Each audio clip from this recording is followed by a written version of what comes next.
And so Euro 2024 has served us up our first big shock of the tournament, Slovakia beating Belgium 1-0, with a little bit of help through VAR and semi-automated offsides and a questionable handball rule at that.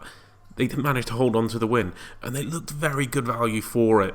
Belgians, look, I was actually a bit positive for Belgium coming into the tournament. Didn't think they'd win, didn't think they'd even get to a really late stage, but I thought they'd come out of it after having that sort of mix of post golden era players and, exciting young talent, that maybe this could be a tournament that could provide a platform for future tournaments. But it appears maybe that we're maybe in that sort of transition between golden generation and the new breed, I guess you can say, where you're managed by Roy Hodgson and getting beaten 2-1 by Iceland. I think that's maybe more the era we're in with Belgium. And it was just a really, I don't want to say poor, because I thought there was some bits where they did enough to win the game and, had spells where they should have put the chances away. And boy, Lukaku. Look, I'm a Manchester United fan, so I've seen the good and bad with this bloke. But the moment that there is an ounce of pressure on him scoring a goal in a game, he turns into the worst player on the planet. It's mental. But this is the type of game that he should be taken by the scruff of the neck. And look, alright, he has a disallowed goal or two, and because of VAR it gets taken away, but even still, some clear-cut chances that he's just hitting directly at the keeper.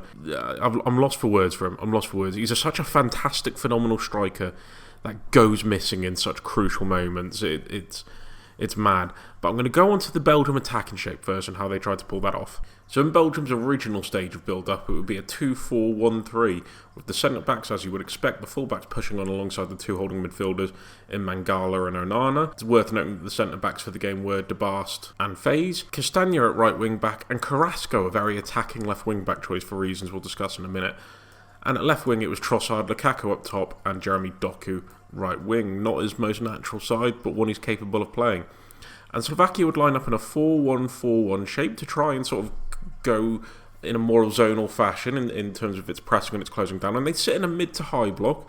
They generally sit in the mid block, and then if Belgium's passing was forced back, they'd follow suit and begin their press and try and unsettle that centre-back and goalkeeping area of the pitch, forcing them long, where they could then recycle possession by winning aerial battles. But it would involve the centre midfielders lining up against Belgium's centre midfielders. Lobotka was tasked with taking care of De Bruyne a bit in between the lines, and the wide players on the full-backs for Belgium. And the wingers for Belgium would drop in a little bit deeper to receive the ball, as the full-backs would. So let's just say if that ball would go in here, you'd see the left winger follow suit. And you're going to have to forgive me, I'm not as aware of the Slovakian players' names. I'm going to try and keep up with it as I go along.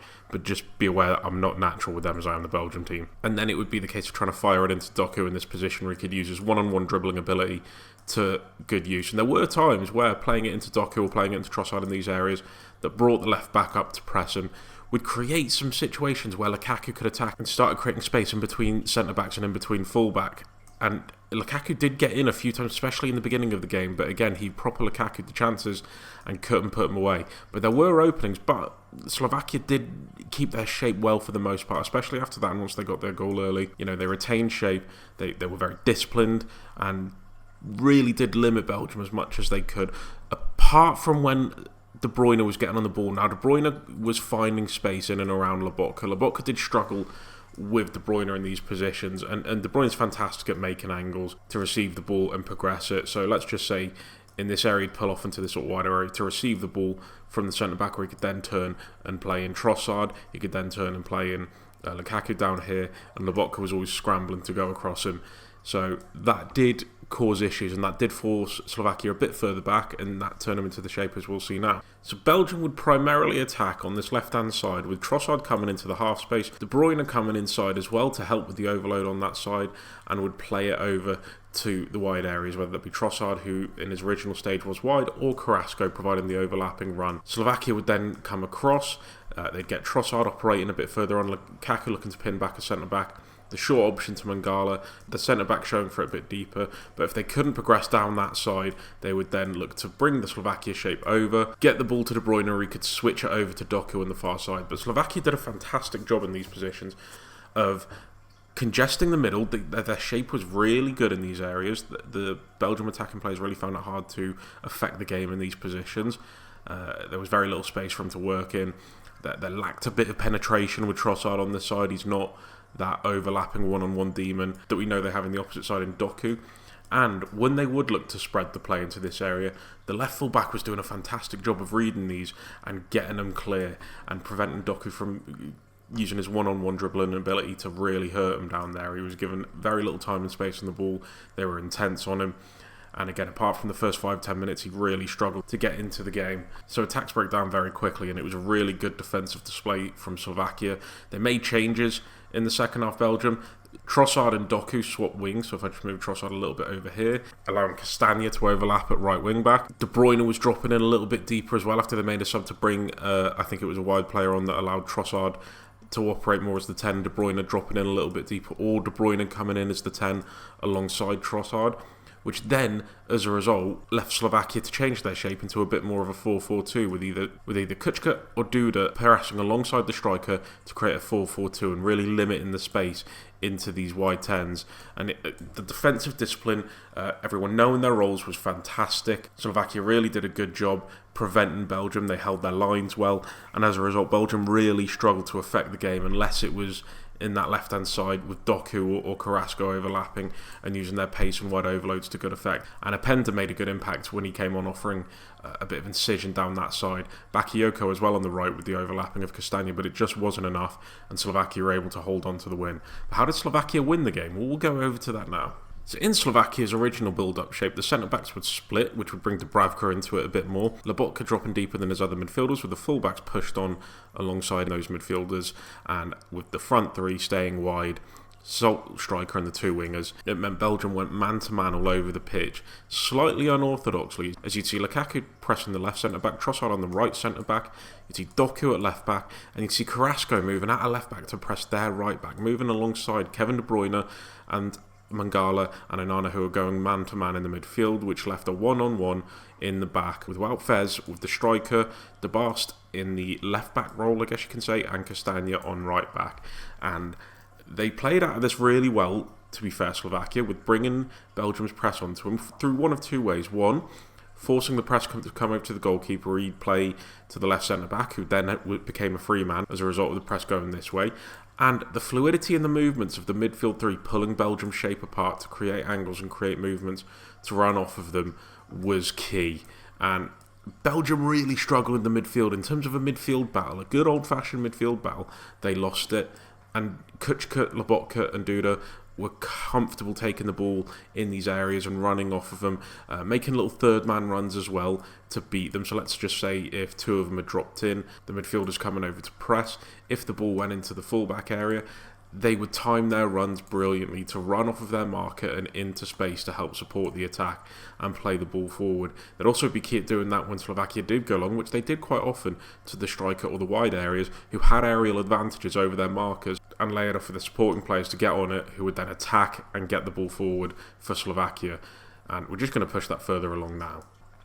And when it ended up in this situation, the fullbacks would push on and provide the width in these areas to stretch that Belgian back four, with the wingers pushing into the half space, getting support of the midfield three, where the fluidity and the movement of these five players in this central area was key, and it was a real central overload that Belgium couldn't really handle. They went 4-4-2 with De Bruyne and Lukaku remaining as the counter-attacking threat, and they were comfortable rotating, taking the ball into all types of positions, wingers dropping into the centre mids moving into the half spaces further up, playing the ball out wide where they could then get crosses in.